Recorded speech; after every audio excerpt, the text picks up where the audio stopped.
Bueno, me presento, mi nombre es Jesús Quiroz Chávez, estudiante de medicina de noveno semestre, y después de un largo tiempo y de haber postergado tanto la charla, estamos el día de hoy aquí.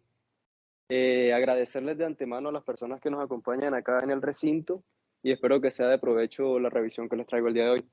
De antemano también agradecer al residente de medicina interna de segundo año en nuestra universidad, el doctor Cristian Pérez Calvo, que fue el tutor, el asesor en esta charla. Y también a un compañero de todos por medio de internet, el doctor Andrés Felipe Monroy de Tutorías Medicina Interna, que de pronto nos explica estos temas de una manera muy sencilla y práctica para nuestro día a día. Hipertensión arterial primaria me parece un tema que antes era conocida como hipertensión arterial esencial. A mí me parece quizá un término adecuado en materia de que es uno de esos temas que uno debería manejar en la práctica clínica. La importancia de esto radica en que realmente es una enfermedad de una prevalencia altísima. De hecho, si ustedes buscan en la literatura, pueden encontrarse unos números que uno se pregunta, ¿no?, si realmente eh, es una realidad esto, por lo menos en el compendio o en la medicina interna de Farreras se dice que alrededor del mundo hay aproximadamente o hay más de 1.000 millones de personas hipertensas. Y una cifra también alarmante es que la mitad de estos pacientes hipertensos no se trata de la manera adecuada y están fuera de meta. Esto nos constituye a nosotros como tal un factor de riesgo para que estos pacientes puedan llegarnos complicados a la consulta. La idea de conocer este tema es que nosotros tratemos de mitigar ese riesgo de que nos llegue un paciente complicado a la consulta y nosotros podamos hacer un diagnóstico temprano, porque realmente la hipertensión arterial primaria es mucho más allá de las complicaciones, es mucho más allá de la crisis hipertensiva, porque es una enfermedad de alta prevalencia, en consulta externa va a ser pan de cada día, y también incluso en el área de hospitalización hay muchos pacientes que consultan por X, Y motivo, qué sé yo, y uno los trata por el motivo de consulta principal, pero desconocemos quizá esta comorbilidad que es importante a la hora de darle un manejo adecuado. Entonces, por ello la importancia de revisar hipertensión, de saber cómo hacer el diagnóstico y cómo tratarla. Hablando de la población que afecta, hablamos de un rango de edad entre 30 y 55 años. A esta población la afecta en un porcentaje de 30-40% y a los mayores de 60 años este porcentaje se eleva mucho más hasta por encima del 60%.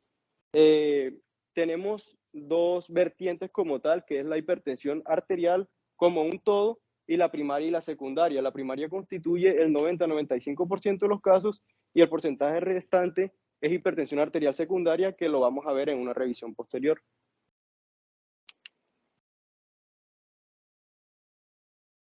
Ahora bien, debemos conocer de entrada, saber qué en nuestro cuerpo regula esa presión, esas cifras tensionales. Sabemos que si tenemos una presión arterial buena, vamos a tener una buena perfusión a nivel de los órganos de nuestra economía corporal, pero hay unos determinantes a considerar acá. Tenemos por un lado el gasto cardíaco y tenemos la resistencia vascular periférica.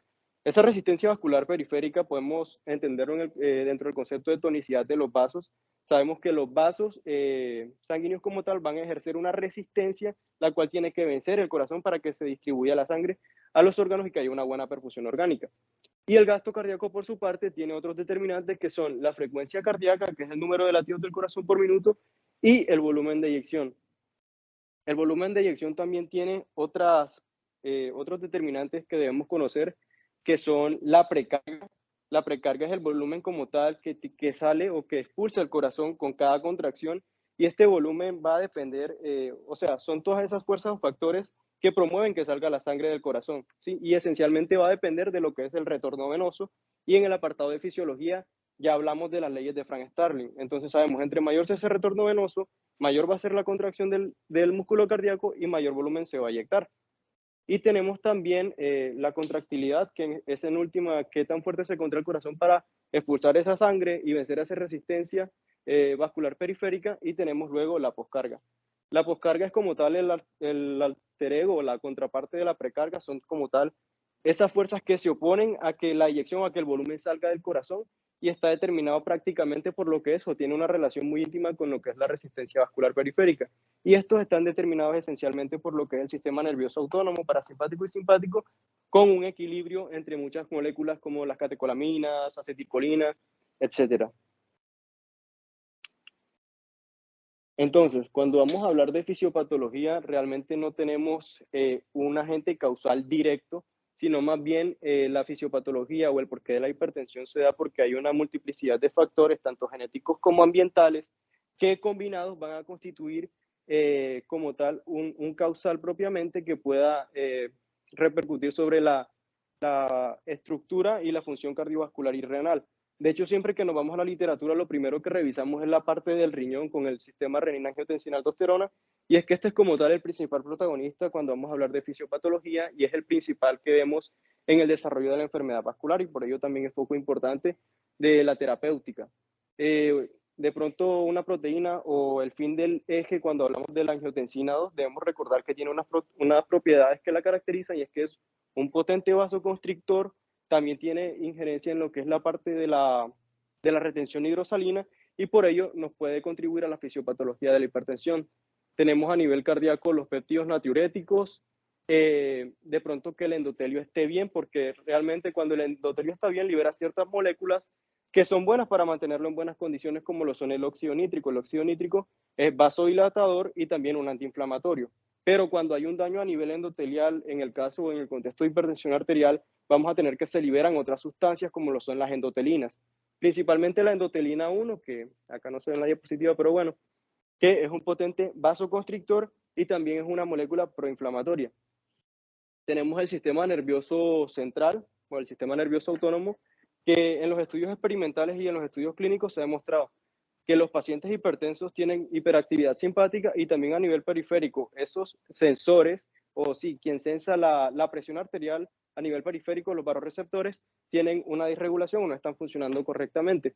Y algo nuevo que quizás se está estudiando mucho más a fondo, que quizás está en boga, es qué tanto está implicado el sistema inmune también en la fisiopatología de la hipertensión arterial.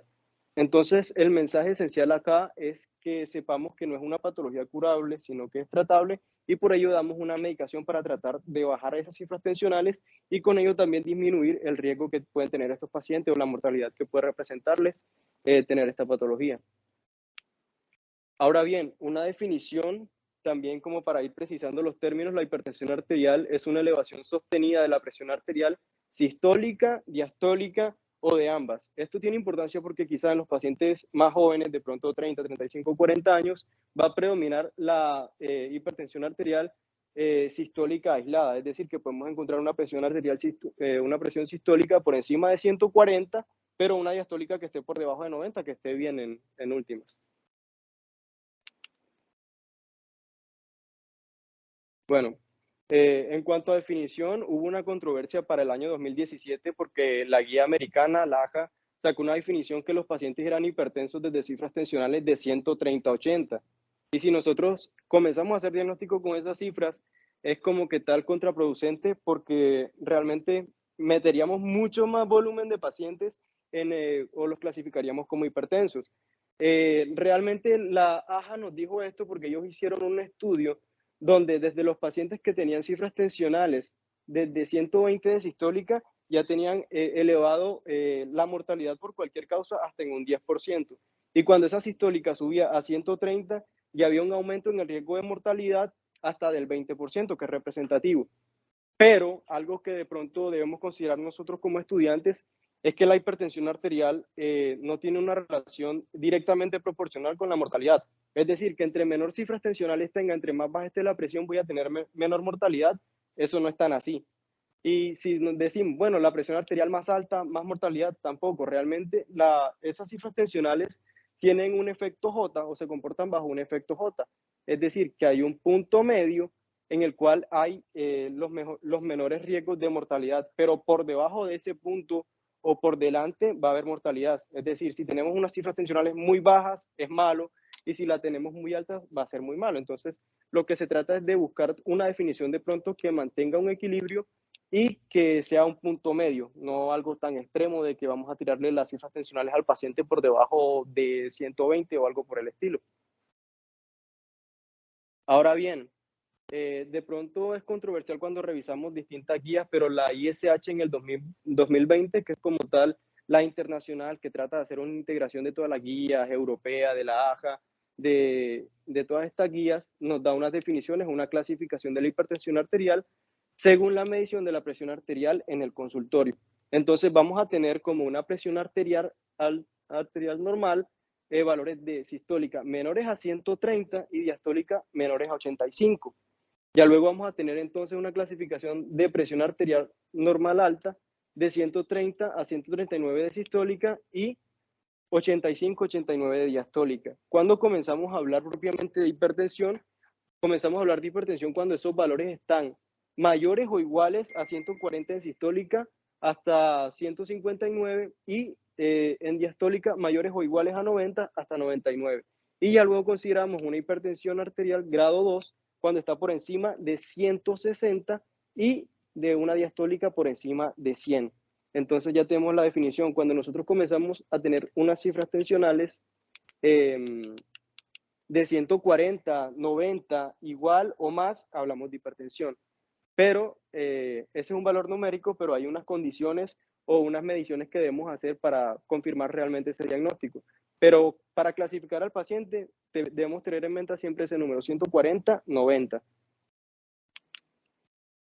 Ahora bien, si la presión arterial, si la presión arterial tiene una presentación clínica, esto no es tan así realmente. No hay un paciente que nosotros podamos hablar de que no, nos llegó un paciente a consulta con tales signos, con tales síntomas, que se siente así desde hace tanto tiempo. No es tan sencillo realmente, porque la hipertensión arterial no tiene una clínica establecida y por ello se conoce como el asesino silencioso. Entonces, ¿qué debemos hacer nosotros como estudiantes o como médicos? Lo que debemos hacer es tamizarla. Realmente no nos quita a nosotros mucho que cuando nuestro paciente llega a la consulta se le tome la presión arterial. De hecho, es un buen punto de práctica clínica y no quita tanto realmente. Ahora, cuando nosotros medimos esa tensión y tenemos unos valores por debajo de 120-80, podemos tomarla cada 5 años o hasta 130-85 cada 3 años, hasta 130-85 a más podemos tomarla anualmente, pero si tenemos ya cifras tensionales iguales o mayores a 140, 90 que les venía comentando, debemos confirmar el diagnóstico, porque tampoco es que nos llegue el paciente a nosotros a la consulta, le tomamos la atención y nos dice, no, tiene 140-90, no podemos hacer de entrada el diagnóstico de hipertensión, debemos hacerlo en seguimiento. ¿Cómo hacemos eso? Podemos medir la presión en otras visitas al consultorio, separadas por una semana por lo menos, y si el paciente nos visita 3 veces y con esas citas separadas por una semana y siempre se mantiene por cifras tensionales por encima de 140-90, podemos hacer el diagnóstico en el consultorio. Pero tenemos otras mediciones que quizás son un poco más sensibles, que son por fuera de la consulta, que son el AMPA y el MAPA. Aquí en Colombia, trimestralmente se recomienda en las guías colombianas que a los pacientes mayores de 50 años se le tome la atención por lo menos, sí, trimestralmente a los mayores de 50 años y anualmente a los menores de 50 años. Ahora bien, acá hay otro mensaje importante y es que nosotros siempre respetamos como tal el método auscultatorio o lo tenemos siempre en mira cuando vamos a hablar de hipertensión arterial y últimamente como que se ha volcado la preferencia hacia los dispositivos electrónicos, pero no cualquier dispositivo electrónico que vayas a conseguir en cualquier lado, sino los que están validados y para ello hay un buscador o una plataforma que es el StatBP que nos da como tal las referencias que están validadas por todas estas guías de hipertensión arterial. Hay unos puntos también a tener en cuenta si nosotros vamos a tomar la presión arterial que sea de una manera adecuada. Esto representa que el paciente no haya comido 30 minutos antes de la toma o de la medición, que no haya estado haciendo ejercicio, que no se haya tomado un café de pronto por la cafeína, que no haya fumado. Realmente esto es bastante una utopía, dicho de alguna manera, porque sabemos que a veces el volumen de pacientes, el tiempo que nos destina a nosotros para ver a los pacientes no nos da para tanto. Se dice que hasta un descanso de 5 minutos, pero realmente en la práctica no es tan así. Que el paciente esté, idealmente que el paciente esté tranquilo, que no venga agitado, y hay unas consideraciones también, que en la silla tenga la espalda apoyada, los pies también apoyados, las piernas sin cruzar, que el brazo esté a la altura del corazón y desnudo, y aquí vemos que es un dispositivo oscilométrico o un dispositivo digital con el cual se están tomando las medidas. Pero tiene que ser, recuerden, un dispositivo que esté validado. Ahora bien, para confirmar el diagnóstico tenemos distintas alternativas. Tenemos el MAPA, que es el monitoreo ambulatorio de la presión arterial, que es el famoso Holter, que el paciente va a llevar durante el día un tensiómetro pegado al cuerpo y nos va a dar un promedio de las 24 horas. Va a medir la tensión arterial cada 20 minutos durante el día y cada 30 durante la noche que quizá esta es la mejor alternativa que tenemos porque es mucho más sensible o nos ayuda más al momento de hacer el diagnóstico. También está el AMPA, que es el automonitoreo que se hace el paciente en casa, puede dársele unas tablillas o en una hojita él puede anotar las cifras tensionales que va teniendo durante una semana, que se la tome por lo menos en la mañana, en la tarde, en la noche y que lo vaya registrando. Cuando lo hacemos por el AMPA, descartamos las medidas del primer día y debemos tener un promedio de 11 a 14 medidas para sacarle el promedio de esos 7 días para que sea un buen ejercicio. Pero realmente a nosotros nadie nos garantiza que ese paciente esté tomándose de una manera adecuada la presión o quién se la vaya a tomar. Por ello, yo recomiendo, o a mí me parece una mejor alternativa el mapa. En la consulta está lo que les comentaba, las 3 visitas separadas por una semana por lo menos y que el paciente mantenga cifras tensionales por encima de 140-90. Ahora bien, hay unos escenarios que no requieren confirmación o no requieren toda esta batería de herramientas que tenemos, que son cuando el paciente consulta con unas cifras tensionales mayores a 180, mayores a 120, que estamos hablando en el contexto de una crisis hipertensiva. Y también está el paciente que tiene unas cifras un poco menores de 160 y 100 de diastólica por encima de esos valores, pero que tiene ya daño de órgano diana, hablando de una nefropatía hipertensiva, de una hipertrofia ventricular izquierda, de todo esto. Ahora, ¿cómo interpretamos nosotros eso? Debemos tener en cuenta que siempre se ha venido hablando de los pacientes que tienen hipertensión de bata blanca, que de pronto de base en la consulta se les sube la presión por cualquier causa, y los estudios dicen que la gran mayoría de pacientes realmente tienen este efecto, que cuando el médico o la enfermera toman la presión arterial, de base al paciente se le sube la tensión. Entonces, por eso es que en consulta nosotros tenemos estos valores de 140-90. Nosotros en la consulta consideramos el paciente hipertenso con estos valores, pero ya les dije, en distintas visitas, 3 visitas por una semana separadas. Ahora bien, el mapa lo consideramos desde el promedio de 130, 80 o por encima de esos valores, que el promedio diurno sea de 135, 85 y que el de la noche sea por encima de 120, 70. Y ya luego el AMPA, el automonitoreo en casa, lo tomamos como tal, podemos hacer el diagnóstico de hipertensión con valores superiores a 135 de sistólica y 85 de diastólica. Ahora, ¿qué hacemos con estos pacientes una vez hemos hecho el diagnóstico o esto? Debemos descartar secundarismo, que sea una etiología secundaria, que como les dije, es tema de otra revisión, pero de pronto los datos aquí que son más dicientes de una etiología secundaria es que sea un paciente joven, un paciente menor de 30 años y un paciente que el comienzo de ese cuadro sea de inicio brusco, que sea grave, que tenga complicaciones serias o que no responda a las medidas terapéuticas, que no responda al tratamiento. Determinamos el daño de órgano diana, que ya se lo diré en una diapositiva siguiente, con una batería de paraclínicos básicos, y determinamos el riesgo cardiovascular. Realmente aquí en América Latina y en Colombia no tenemos unas escalas que estén a la medida de nuestra población, pero hay otras como lo son el Interheart, que es el que recomienda la guía colombiana, pero entre uno de los criterios pide como tal la medición de ApoB100, que no es un estudio de rutina que nosotros tengamos tan a la mano. Y lo que se recomienda es que determinemos ese riesgo cardiovascular con el Framingham y con un factor de corrección de 0.75. Como sabemos, esto nos va a determinar el riesgo por sexo, por edad, por si el paciente fuma, también por las mediciones del colesterol de ese paciente, entre otras cosas. Cuando vamos a hablar de daño orgánico, ya si ha tenido una repercusión orgánica la hipertensión, vamos a preguntarnos qué órganos daña la hipertensión. Y daña el cerebro, el corazón, los riñones, el ojo y la vasculatura en general. Cuando vamos a hablar de qué le hace la hipertensión al corazón, debemos entender lo que les propuse, qué regulado, qué determinaba las cifras tensionales y hablamos de una poscarga. Entonces sabemos que cuando más fuerza tiene que hacer nuestro corazón para vencer una resistencia o para vencer esa poscarga, él va a tender a hipertrofiarse. Entonces la hipertrofia ventricular izquierda es un signo de hipertensión o de pronto que ya hay un compromiso orgánico y esto podemos evidenciarlo con un EKG y confirmarlo con un ecocardiograma. A nivel de la vasculatura, como saben, ya les mencioné la fisiopatología que podría en este contexto haber una lesión endotelial y esta lesión endotelial puede hacer que el paciente sea propenso a desarrollar una placa ateromatosa que puede estar donde ustedes quieran, pero realmente los lugares en los cuales somos más acuciosos vamos a buscar esta placa es a nivel del corazón, a nivel de la vasculatura periférica y a nivel de las carótidas. Entonces, a nivel de las carótidas, a veces nosotros pensamos una clínica, de pronto si el...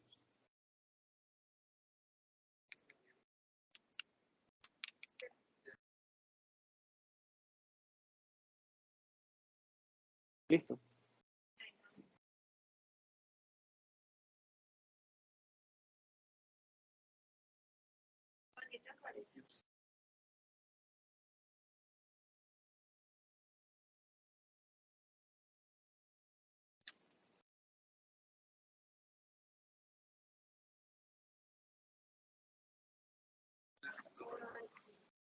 Sí pasa.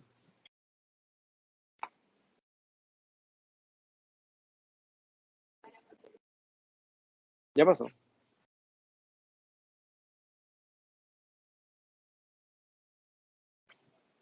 Bueno, entonces si nosotros vamos a determinar si hay un compromiso vascular en estos pacientes, ya dijimos, vamos a pensar en el corazón, principalmente lo que son las coronarias, en la vasculatura periférica y en las carótidas. A nivel cardíaco podemos a veces encontrarnos al paciente en un contexto de un síndrome coronario agudo, que esté haciendo la clínica de un síndrome coronario agudo, o que tenga de pronto una angina en el contexto más crónico, pero ya esto nos habla de otro tema de revisión que está propuesto en el cronograma del grupo, que es el síndrome coronario crónico. También si a nivel carotidio hay placa ateromatosa o puede haber una obstrucción de esas carótidas, lo hablamos en el contexto de que el paciente nos refiera o tenga el antecedente de AITs, que son los accidentes isquémicos transitorios, o que el paciente también pueda referirnos un episodio de amaurosis fugaces, que el paciente nos diga, doctor, yo estaba una cierta tarde en casa viendo el teléfono, viendo el televisor y de la nada me quedé sin ver por un ojo. Eso nos habla de amaurosis fugaces y nos habla de que puede haber un compromiso vascular a nivel de las carótidas. Y hablando de la vasculatura periférica, tenemos una ayuda a nivel del consultorio que es el índice tarsal braquial, que tomamos entonces con el tensiómetro de pronto la sistólica a nivel braquial, a nivel del tobillo, y ese índice debe ser mayor a 0.9. Si ese índice está menor, nos habla de que hay una enfermedad vascular periférica y debemos estudiarla como tal.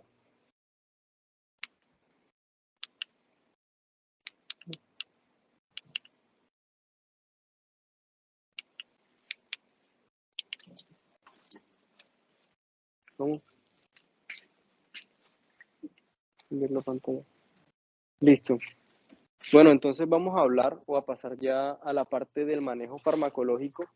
Quiero que se lleven un mensaje importante acá y que debemos también nosotros hacer conciencia en nuestro paciente de que no necesariamente ellos a veces necesitan un tratamiento farmacológico. Porque miren que la pérdida de peso por cada kilogramos que el paciente pierda de exceso de peso que tenga, podemos bajar hasta 1 milímetro de mercurio esa tensión o esas cifras tensionales. Es decir, si nuestro paciente tiene de exceso de peso unos 20 kilogramos y ese paciente los baja, sea con dieta, ejercicio, cualquier medida que pueda tomar, puede bajarnos hasta 20 milímetros de mercurio esa presión arterial y eso no lo va a bajar ningún antihipertensivo. También está la dieta tipo DASH, que son aproximaciones dietarias para detener como tal la progresión de la hipertensión arterial. Nos puede bajar hasta 11 milímetros de mercurio esas cifras tensionales, la reducción de la ingesta de sodio, el aumento de la ingesta de potasio, el ejercicio aeróbico.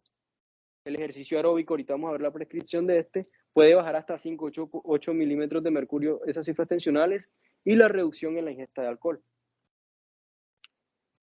Ahora, prescripción del ejercicio físico. Como sabemos, esto va a ser también una medida que nosotros podemos tomar en materia de prevención o a la hora de complementar el tratamiento si nuestro paciente ya requiere por algún motivo que se inicie la terapia farmacológica. Es decir, las personas más activas tienen menor tendencia a largo plazo a desarrollar hipertensión arterial y las personas hipertensas se benefician de realizar actividad física. Pero ¿qué nos dice la evidencia? La evidencia nos dice que es ejercicio aeróbico, es decir, caminar, trotar, correr, montar bici, hacer remo, entre estas actividades y que sí, el paciente puede hacer ejercicios de fuerza, ir al gimnasio, ejercicios dinámicos isométricos, pero de una manera complementaria. Es decir, si yo tengo un paciente hipertenso, no le voy a decir, lo voy a mandar al gimnasio que se mate 2, 3 horas ahí en el gimnasio, no. Se prefiere la prescripción de ejercicio físico aeróbico. La frecuencia es diaria o casi diariamente. Realmente, si el paciente puede hacer ejercicio diario, magnífico. Pero si uno de pronto el paciente no es tan colaborador y eso, le propone unos 3 días o 5 días a la semana por lo menos que lo haga.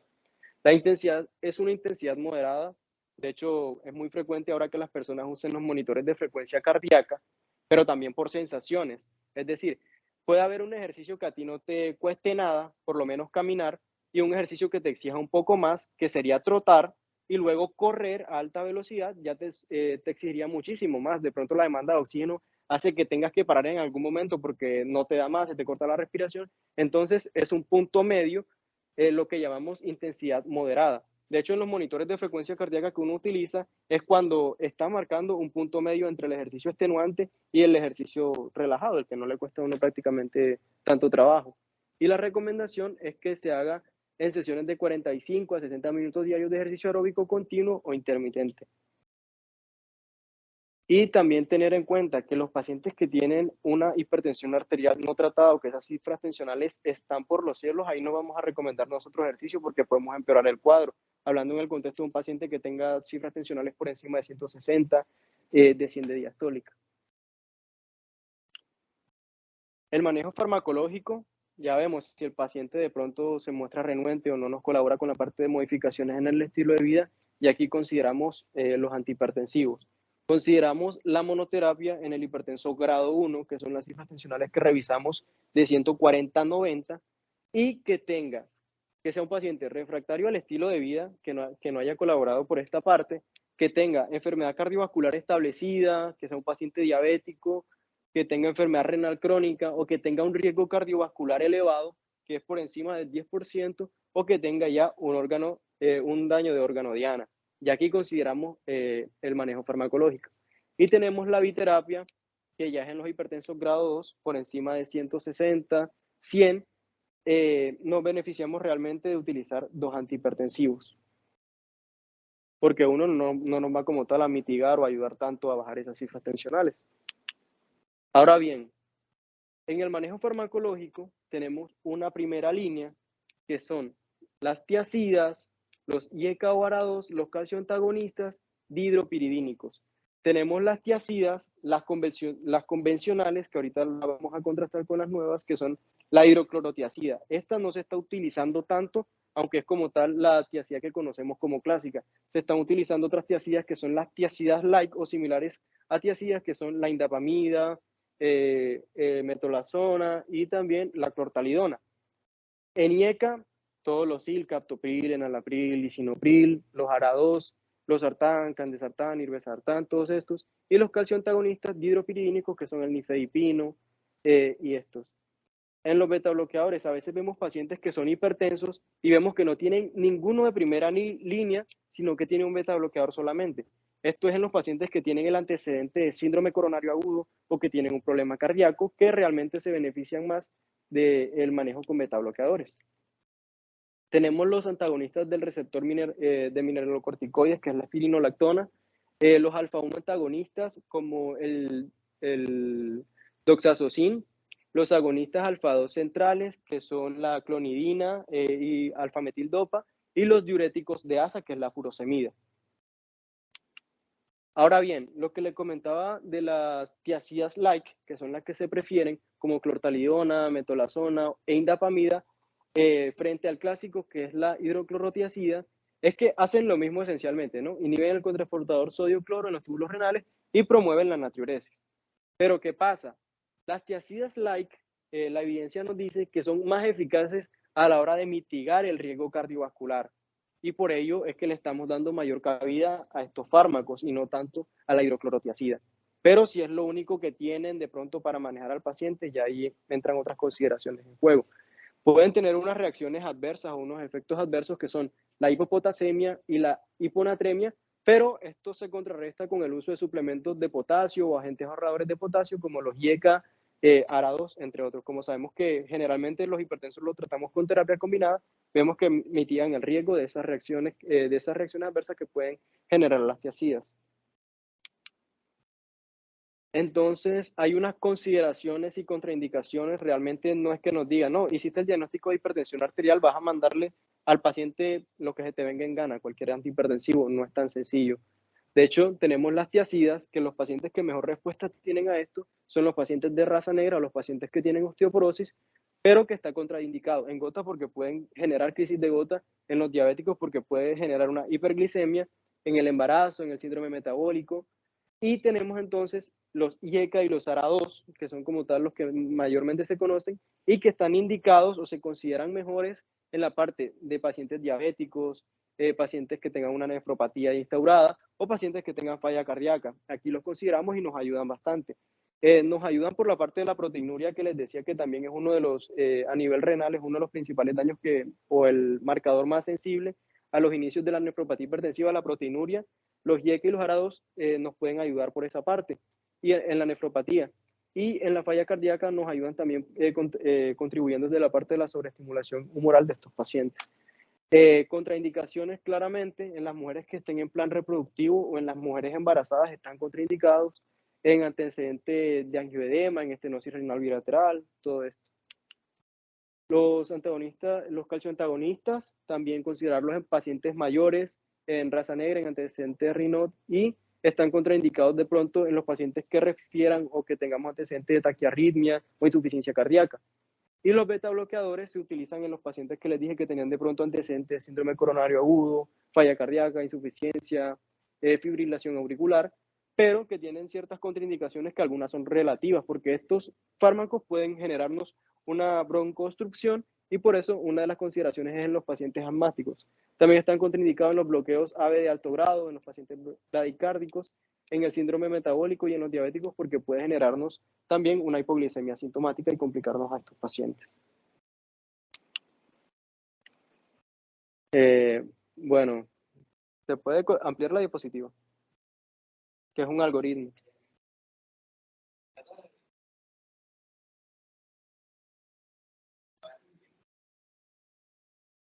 ¿Dónde?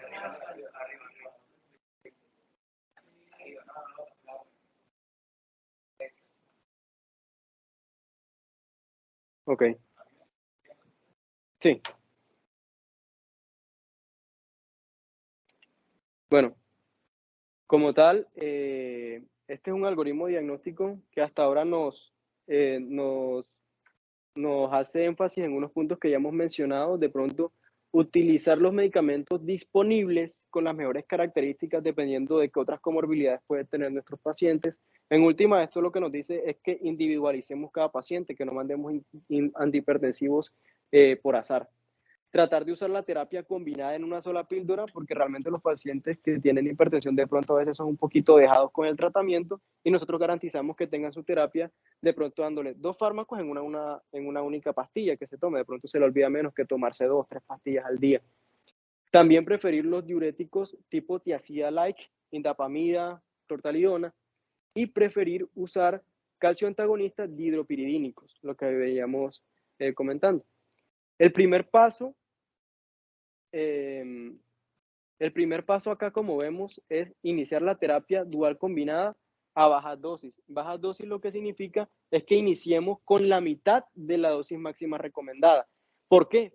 Porque si podemos encontrarnos en la práctica que de pronto unos compañeros o unos doctores hagan un escalonamiento en la terapia antihipertensiva, que comiencen con muy baja dosis, que vayan subiéndole de poquito hasta llegar a dosis máxima, haciendo varias titulaciones. Eso la evidencia no lo respalda de ninguna manera, porque realmente el efecto hipotensor, cuando quieran llegar a las máximas dosis, va a ser nulo y va a ser mayor de pronto la presencia de reacciones adversas. Entonces, iniciar la terapia dual con dosis baja, que les decía, es la mitad de la dosis recomendada máxima. Comenzamos con los IECA ARA2 y con los calcioantagonistas. Es lo que vemos es la propuesta del paso inicial. Tenemos un paso 2, que es la terapia dual combinada a full dosis, ya acá estamos hablando de dosis máxima, lo mismo IECA-ARA2 en combinación con los calcioantagonistas. Y tenemos el paso 3 o terapia triple combinada, que son IECA o ARA2 con un calcioantagonista con un tiacídico, ¿sí? Con un diurético tiacídico.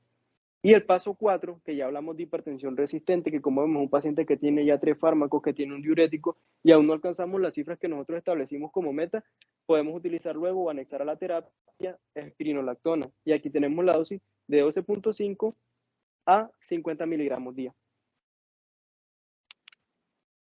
Lo que les decía también los pacientes cardíacos, considerar el uso de betabloqueadores en hipertensión únicamente cuando haya condiciones específicas.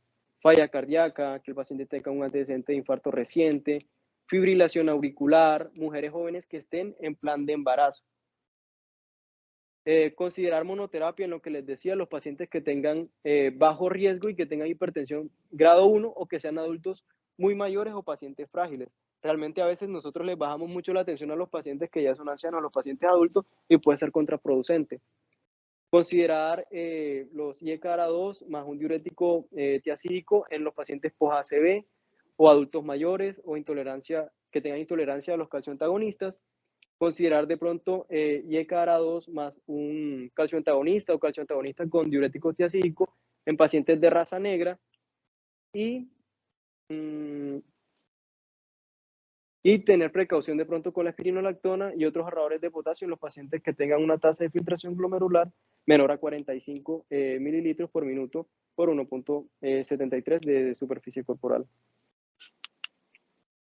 Ahora, bueno, tenemos las terapias combinadas, de pronto cada quien puede revisarlo independiente con las diapositivas. Aquí están las dosis bajadas de UpToDate, tenemos por lo menos el enalapril, ¿sí? Con la hidroclorotiazida, y la dosis moderada, que sería la dosis baja con la que uno comienza, sería 10 miligramos de enalapril y 25 de hidroclorotiazida, dosis oral una vez al día. Y vemos que es un comprimido que tiene ya la terapia combinada. Tenemos también, este sería un IECA con un diurético tiacídico. Tenemos los IECA con un bloqueador de los canales de calcio dihidropirínicos, que podríamos tener el amlodipino y el benacepril, creo que es. Y comenzamos de igual manera con la dosis moderada de la terapia combinada, y ya luego, si el paciente no llega a metas, consideramos la titulación al alta, pero es una única titulación, no hacerle un manejo como tal escalonado e ir subiendo de poquito las concentraciones de fármaco que le estamos dando a nuestros pacientes. En cuanto a los puntos de corte y las metas de terapia farmacológica de los pacientes hipertensos, esto tampoco es que tenemos un paciente hipertenso y lo vamos a llevar sí o sí a 120-80, 130-80.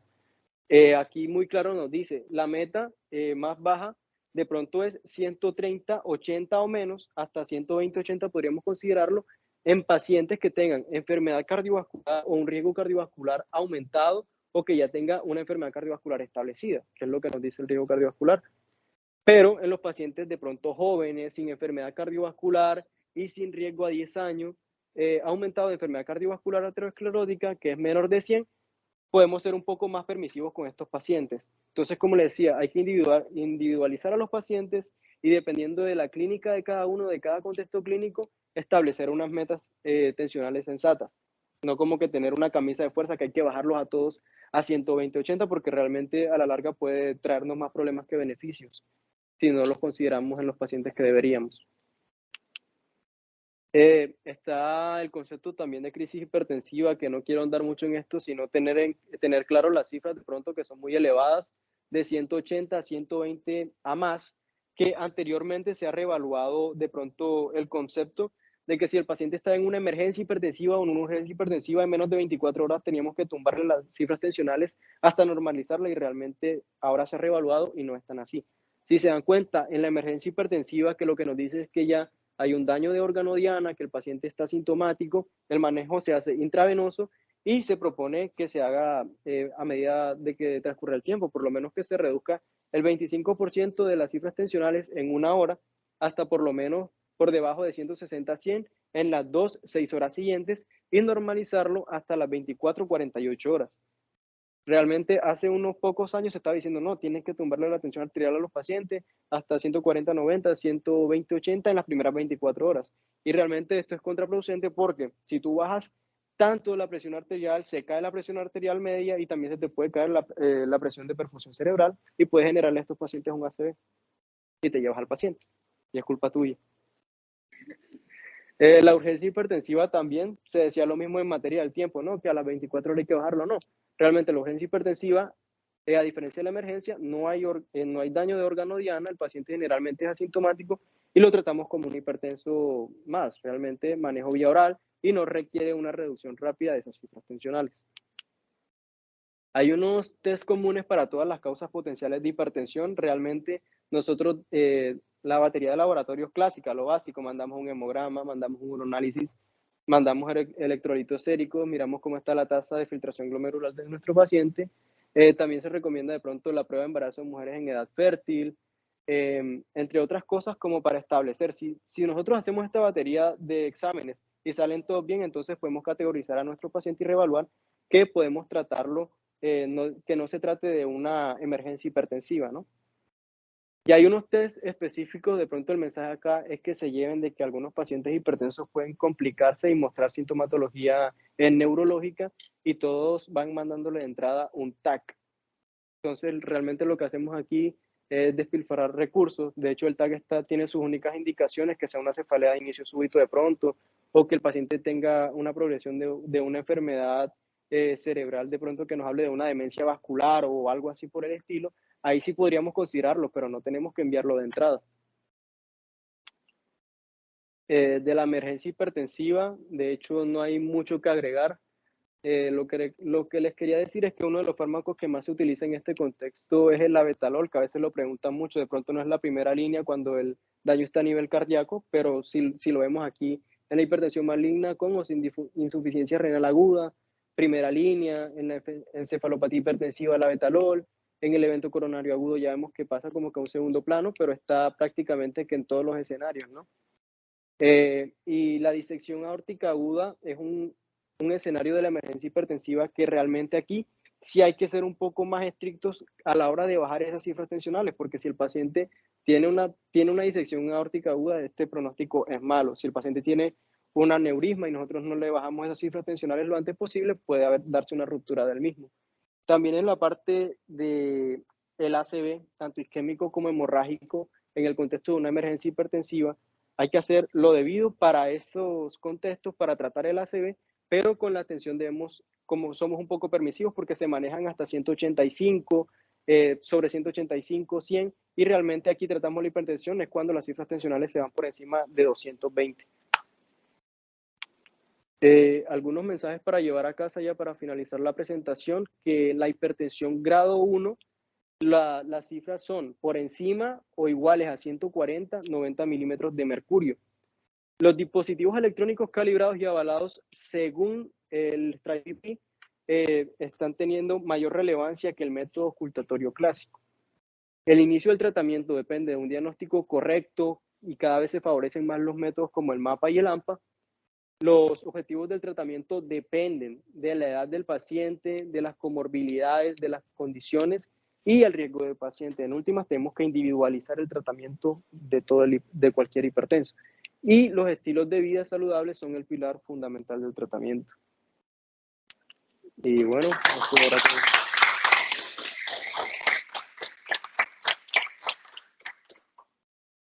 El estudiante Luis José Hoyos les preparó un Kahoot para hacer un poquito más interactiva la charla. Gracias a las personas que se conectaron, que nos acompañaron por la modalidad virtual y a los que asistieron al evento de manera presencial hoy también acá.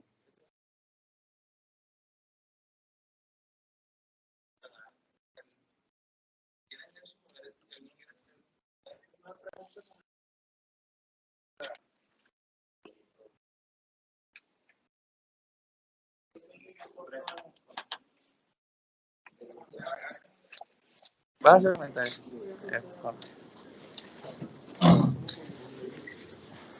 Bueno, realmente agradecerle a Jesús, excelente charla, muy completa. Solo quería como llegar o opinar solamente en dos cosas. Una es el concepto de precarga. Siempre hemos entendido que la precarga es ese, se escucha abajo, que siempre hemos entendido que el concepto de precarga es el llenado que se realiza en el corazón antes de su expulsión.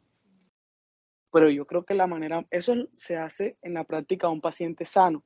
La mejor forma de entenderlo en un paciente que está padeciendo alguna enfermedad que restrinja su capacidad de expulsar la sangre que llega al ventrículo, no la define de esa manera, o sea, no la define de una buena manera. Entonces, la idea es definirla como aquella dilatación de las miofibrillas que hacen el momento previo a la expulsión de la sangre. Para entenderlo, cuando tengamos un paciente con una enfermedad cardíaca que restrinja, no vamos a decir que es el llenado, porque hay mucha sangre que queda en el ventrículo porque no hay una expulsión correcta, ya que las miofibrillas no se están dilatando de la manera que es.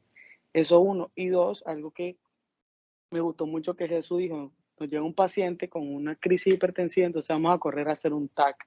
No, si hacemos un TAC, primero corremos el riesgo de que estamos gastando dinero que no deberíamos gastar y segundo, de que si no nos aparece nada en el TAC, nos quedamos sin recursos para dar un diagnóstico. Entonces la idea es llevar un paso a paso. Claro, hay casos de casos. Si nos llega un paciente con un ACV isquémico y nosotros estamos en un hospital que nos da el nivel de hacer un TAC, pues lo hacemos. La idea es resolver el caso lo más rápido posible, pero lo ideal no es hacer ese gasto ni tampoco quedarnos sin recursos entre los diagnósticos.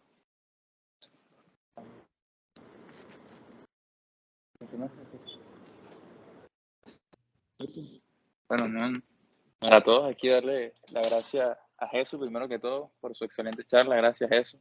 Magnífica, puntual.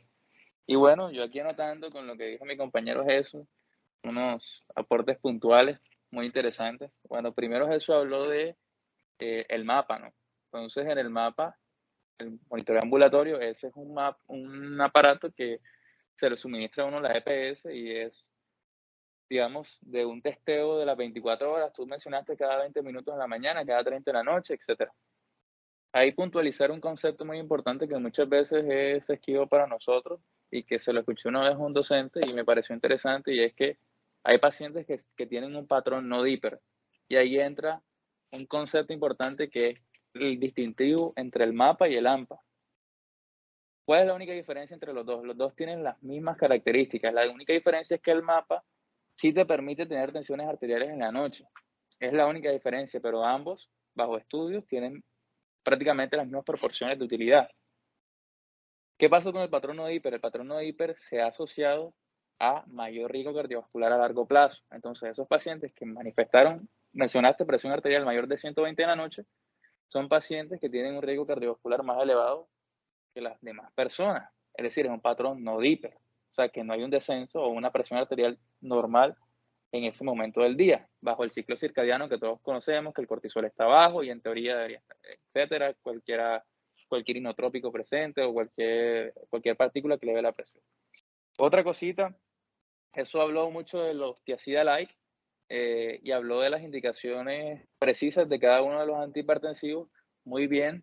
De hecho, aquí el que más se utiliza, si no estoy mal por default, es la hidroclorodiazida, pero realmente es correcto. Pero realmente los que recomiendan en el estudio son las clortalidonas, que es el que tú mencionaste como las tiazida light. Ahora, ¿qué pasa? Que una de las bondades de las tiazidas también es que ahorran, entre comillas, el calcio. Entonces, por eso mencionabas tú que son útiles en pacientes con osteoporosis.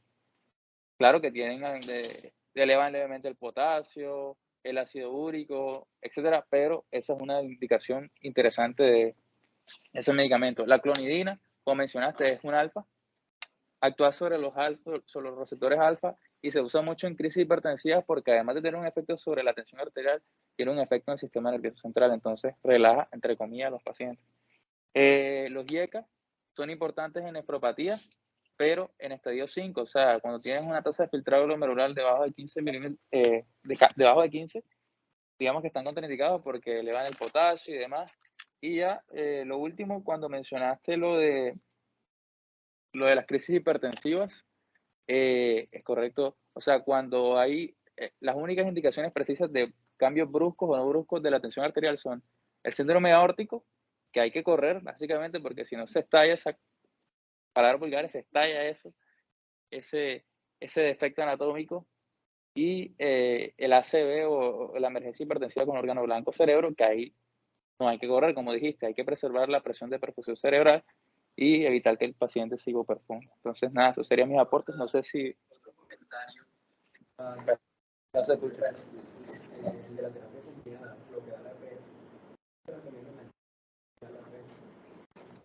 Bueno, primero felicitar al compañero Jesús por la excelente charla que nos ha brindado, bastante puntual. Gracias a José, que adelantó un par preguntas del Kahoot que venían ahí, de los patrones y del patrón DIPER, no DIPER, venía en el Kahoot. Y hacer una acotación respecto a los conceptos de urgencia y emergencia. Si bien es cierto, eso lo seguimos utilizando y seguimos haciendo la dilucidación en los dos en cuanto a si hay un daño o no a un órgano blanco, esos conceptos actualmente se encuentran replanteados, porque no puede decirse que unas cifras tensionales altas no tienen un daño a órgano blanco cuando ya tenemos una lesión en el endotelio, que ese es el quinto órgano blanco al que hacemos alusión. Entonces, que no es de extrañarnos si en un futuro los dos conceptos llegan a unificarse en uno solo, que sería el de crisis. Y no sé si alguna otra acotación o pasamos al Kahoot. De lo que la EPS, que la guía recomienda la terapia combinada, Sí, claro, que las EPS, poco controversial si suministran o no la terapia combinada. Y sí es cierto que se puede prescribir 2 fármacos y la EPS te va a entregar los 2 fármacos, eso no tiene problema. Pero lo que actualmente se recomienda es una sola píldora que contenga los 2 principios activos para una mejor adherencia al tratamiento.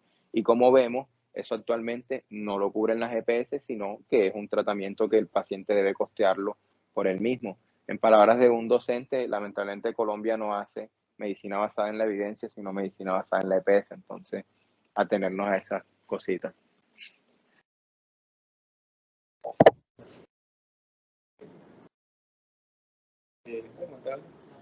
Bueno, ya por último me faltó decir, como Jesús mencionó, lo ideal aquí no es meterle al paciente una pepa de 100 miligramos de losartán y ya sale Junior.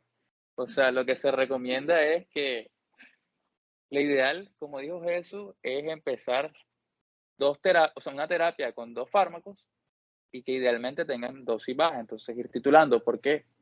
Porque ahí mitiga los efectos adversos del fármaco específico. Es decir, tú le das un losartán a un paciente y a lo mejor el paciente te hace un efecto adverso porque tiene un solo fármaco y tú solo estás titulando y le subes la dosis y exacerbas la presencia de esos efectos adversos.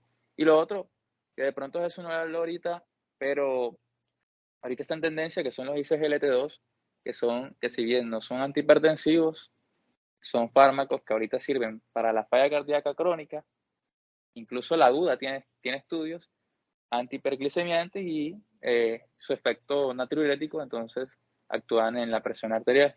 Y bueno, los betabloqueadores que los mencionó Jesús, para usarlos en síndrome coronario agudo, falla cardíaca y demás. Entonces, bueno, no sé si... Bueno, aquí dice un compañero compañero Milton, que dicen que es la diabetes osmótica. Y si generan falla renal aguda, pues se ha mencionado eso. Y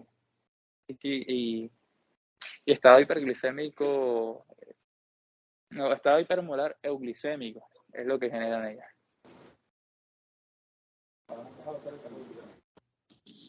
Bueno, vamos a pasar al Kahoot. Ya ponemos la grabación y la llamada, ¿no? Bueno, gracias a todos los que estuvieron aquí. Damos por terminada la sesión y bueno, esperemos que la próxima estemos presencial todos. Y bueno, nada, hasta la próxima, nos vemos en la próxima charla. Muchas gracias a todos.